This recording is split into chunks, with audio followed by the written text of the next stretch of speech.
sudah sampai di ujung di tahun 2024. Jadi perubahan ini bukan bicara perubahan pemimpin. Lain kalau bicara 2019. Pada waktu itu kita bicara tentang mengganti. Kali ini akan selesai.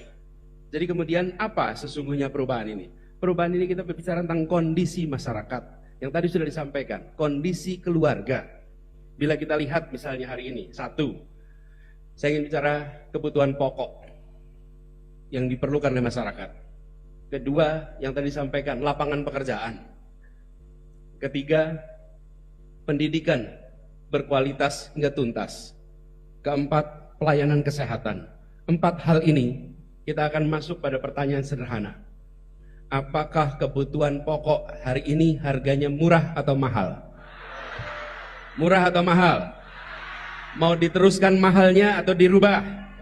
Nah, itulah perubahan. Perubahan bicara tentang mengubah dari kebutuhan pokok yang mahal menjadi murah. Kita bicara lapangan pekerjaan. Kita punya banyak pekerja tapi kurang pekerjaan. Di negeri lain banyak pekerjaan, kekurangan pekerja. Pertanyaan, apakah sulitnya lapangan pekerjaan mau dilanjutkan atau mau diubah? Dilanjutkan atau diubah? Diubah. Itulah perubahan. Begitu juga dengan pendidikan. Pendidikan berkualitas hingga tuntas. Yang PR-nya masih banyak. Kita lakukan perubahan di situ. Sama dengan kesehatan yang tadi persis diceritakan. Betapa banyaknya rakyat kita ketika mengalami sakit datang ke rumah sakit bukan jadi sembuh tapi jadi miskin. Yang diperlukan datang ke rumah sakit pulang sembuh, bukan pulang menjadi miskin. PR-PR inilah yang nanti kita ingin bereskan sama-sama. Izinkan saya mulai dengan bicara satu tentang kebutuhan pokok kita. Kalau kita perhatikan ada persoalan di hulu, ada persoalan di tengah, dan ada yang di hilir. Yang di hulu apa? Di hulu di kawasan pedesaan kita, para petani mengalami kesulitan yang luar biasa.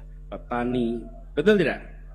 Petani, peternak, nelayan, ketersediaan pupuk murah jadi masalah. Ini keluhan di mana-mana. Baik untuk petani yang mengelola sawah maupun yang memiliki kebun-kebun. Isu utamanya adalah ketersediaan pupuk, termasuk dukungan pembiayaan pada musim tanam untuk musim tanam berikutnya. Lalu pengamanan ketika ternyata ada gangguan sepanjang jalan. Kita perlu membangun pasar, bukan dalam artian pasar tradisional, tapi membangun perekonomian di desa. Ketika perekonomian di desa terbentuk, maka kebutuhan petani, peternak, nelayan bisa dipenuhi. Di sisi lain, ketika mereka menghasilkan produk pertanian, produk perkebunan, produk perikanan, maka ada off-taker atau ada badan yang siap membelinya. Kalau di hulu perekonomian pedesaan hidup, maka transaksi berjalan. Ketika perekonomian pedesaan tidak terjadi, maka di situ muncul pihak lain yang datang. Biasa disebut dengan istilah tengkulak. Dia mengisi ruang yang kosong. Bisa diisi dengan apa? Bisa diisi dengan BUMDes, bisa diisi dengan KUD. Tapi hadir untuk apa? Memenuhi kebutuhan. Butuh pupuk, di sini disiapkan. Membutuhkan obat-obatan, di sini disiapkan. Membutuhkan alat-alat pertanian, di sini disiapkan. Di sisi lain, ketika mereka memiliki produksi pertanian, maka BUMDes dan KUD siap untuk mengambilnya. Selama di tingkat hulu tidak disiapkan perekonomian, maka sampai kapanpun mereka akan tergantung kepada pihak ketiga. Dan yang lebih memberatkan adalah ketergantungan itu sering diiringi dengan pengambil alihan aset-aset. Petani pelan-pelan kehilangan tanahnya, pekebun pelan-pelan kehilangan tanahnya, karena mereka kesulitan untuk bisa mendapatkan dukungan pembiayaan. Karena kita, negara, tidak hadir di tempat paling ujung. Insya Allah ini akan menjadi prioritas utama untuk diselesaikan besok. Hulunya dibereskan. Begitu juga dengan di tengahnya. Di tengahnya kita sering mendengar istilah mafia. Apa saja itu komoditas ada mafianya. Ini yang tadi disampaikan oleh Mas Ahaye, pentingnya penegakan hukum. Hukum ditegakkan bukan untuk mereka yang berseberangan pandangan, tapi untuk mereka yang merusak tatanan kehidupan masyarakat. Di situ penegakan hukum menjadi kunci. Dan penting sekali bagi kita untuk mengingat, sering kita temukan hari ini, yang memegang kekuasaan adalah juga pengusaha di bidang yang sama. Ketika mengambil kebijakan, kita tidak bisa membedakan ini sedang sebagai pengusaha untuk perusahaannya atau ini dia sedang menjadi pemegang kekuasaan. Kita harus bersihkan ini. Republik ini tidak boleh membiarkan ada konflik of interest di tingkat pimpinan-pimpinannya. Bahkan kita sering menemukan pejabat dengan begitu banyak tugas menempel pada satu orang. Dan itu meningkatkan inefisiensi dan potensi konflik of interest. Dan Bapak Ibu sekalian, kita tahu kalangan dunia usaha tidak menyukai praktek seperti ini. Mereka justru menginginkan adanya tata kelola yang benar. Karena tata kelola yang benar itu menghasilkan kepastian, menghasilkan predictability. Bisa diduga apa yang akan terjadi. Semuanya bisa diperkirakan. Nah, ini yang harus kita bereskan sama-sama. Dan di hilir, kita tahu problemnya. Banyak sekali fasilitas-fasilitas penyimpanan hasil produk, baik pertanian, perikanan, perkebunan, peternakan, yang tidak memiliki ruang simpan yang cukup. Gudang-gudang harus ditambah.